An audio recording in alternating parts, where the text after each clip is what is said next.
The day I found out my own mother forged my signature. I was standing in a parking lot, holding a stuffed bear for my niece, staring at my car. My white SUV. The one my grandmother gave me on my 24th birthday. The one my grandfather chose himself before he died. It was sitting in my sister's driveway with a child's car seat in the back. And my name was nowhere near that title anymore. What I didn't know yet was that my grandmother already knew. That she had a brown leather binder with tabs. My name was on tab 7, and she had already called her attorney. Stay with me, because what happened at that birthday party, in front of 40 people, is the reason this video has the title it has. My name is Grace, 28 years old, software engineer. I own my condo, pay my own bills. My grandmother Eleanor is 75. My sister Tessa lives nearby with her husband Brett, a finance manager at a car dealership, and their 2 kids. My mother's favorite line, Tessa has a family. Grace is single. Grace can be flexible. That was the math for 28 years. Until it wasn't.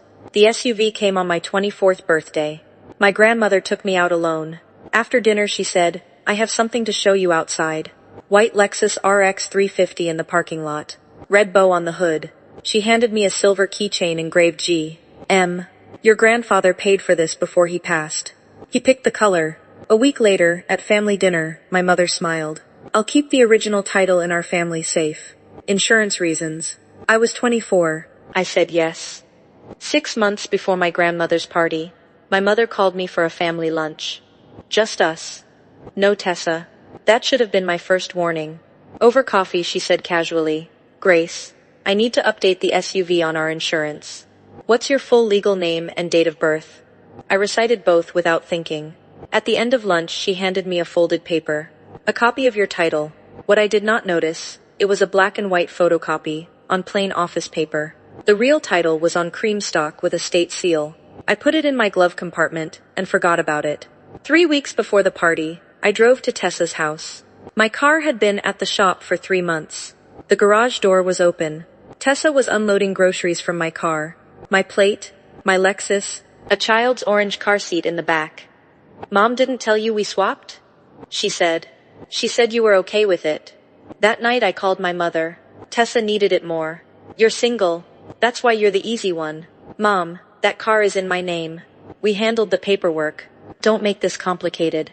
And Grace, you will not bring this up at Grandma's party. I hung up. Sunday morning I called my father.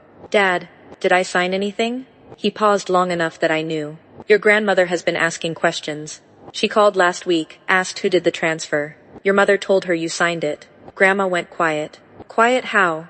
The way she goes quiet when she's writing something down. Thursday night he called again. Your mother told the dealership you signed the transfer form on March 14th. In person. In West Hartford. Then, you were at a tech conference in Portland, Maine that day. I have your flight confirmation, hotel folio, and conference photo. Dad. Send them. He sent everything 4 minutes later. I pulled up the Connecticut DMV title lookup. Vehicle title. Tessa Marie Halverson. Effective date, March 14th. I was on a stage 240 miles away. I texted my coworker Sarah, a former paralegal. You were right. She replied in 90 seconds. Print everything. Get the affidavit of forgery from the DMV. Have it notarized. But don't file it yet. The moment you file, your mother gets notified. Right now you have the only copy that matters. Friday morning, I drove to the DMV. I got 3 things. The certified original title in my name, the certified March 14th transfer form, and the affidavit of forgery. I read the transfer form at the counter. The signature, Grace E. Meadows. But the loops were wrong. My capital G has a flat bottom. I learned cursive from my grandfather, who hated curled letters. This G was curled. My M has sharp peaks. This one was rounded. The license number was off by 2 transposed digits. I had the affidavit notarized at my bank. Power was not the folder on the table. Power was knowing the folder existed. So no folders to the party. Navy dress. Pearl earrings. Arrive by Uber. Volunteer nothing. Saturday morning my buzzer rang. My grandmother stood in the hallway in a gray cardigan, the brown tote over her shoulder. She had driven 90 minutes unannounced. On the morning of her own 75th birthday party. She sat at my kitchen table. Gracie, one question. Did you sign a title transfer for that vehicle? No, Grandma. She nodded once. Opened the leather binder to tab 7. Closed it. I've kept records of every transaction in this family since your grandfather passed. He told me to. Come to the party. Say nothing. Bring no papers. And take an Uber. I need you to arrive that way. That evening, my Uber pulled into the gravel drive. White tent. String lights. 40 cars. My white Lexus parked at the very front. My grandmother stopped 3 feet from me. Gracie, darling, why are you in an Uber? What happened to your SUV? My mother cut in. Oh, Mama. Grace let Tessa have it. You know how Grace is. So understanding. 40 people froze. Is that what happened, Gracie? No, Grandma. She turned to Brett. Can I see the keys? He handed them over. She slid the silver G.M. keychain into her cardigan pocket. Brett, was this transfer processed at your dealership? Yes, ma'am. Did you verify Grace's identity? Her mother had her documents. She set the leather binder on the credenza. I spoke, flat, quiet. Mom, I never signed anything. Of course you did, sweetheart. Around the 14th of February or March. Either around then. Mom, I was at a tech conference in Portland on March 14th. 1:30 to 3 p.m. I gave a panel. I'm a software engineer. I keep receipts. My mother's smile stayed. Her eyes left. My grandmother held up 2 sheets, one in each hand. Original title, Grace Elizabeth Meadows. Transfer form, Tessa Marie Halverson. Signature, Grace E. Meadows. Side by side, in front of 40 people. Diane. These signatures are not the same. Look at the G. My mother did not look. Diane. Look at the G. My mother looked. Diane. Did you sign Grace's name? My mother's mouth opened. Closed. Mama, I had authority. She's my daughter. You have not had legal authority over an adult daughter since she turned 18. Brett said, I need to step outside and call my manager. My grandmother, you may want to remove the car seat first. The screen door clicked shut. My grandmother addressed the room.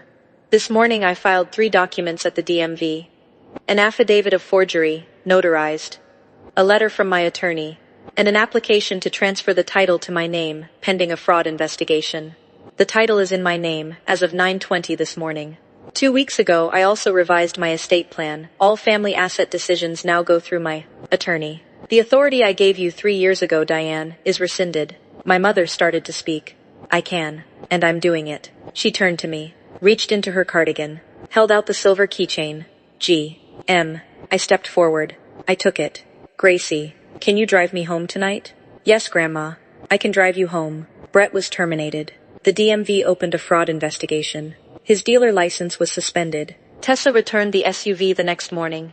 My father emailed day 9. I am proud of you. I am sorry I waited. The clean title came back in my name. My grandmother labeled the new page in the binder, Resolution. Here's what I learned. You don't need to scream to be heard. You don't need a binder of your own. You just need one person in your family who keeps one. And trust her when she tells you to take an Uber. One forged signature. One leather binder. One grandmother who waited for exactly the right moment. Check your own vehicle title this week. Share this video, drop a comment, subscribe. I'll see you in the next one.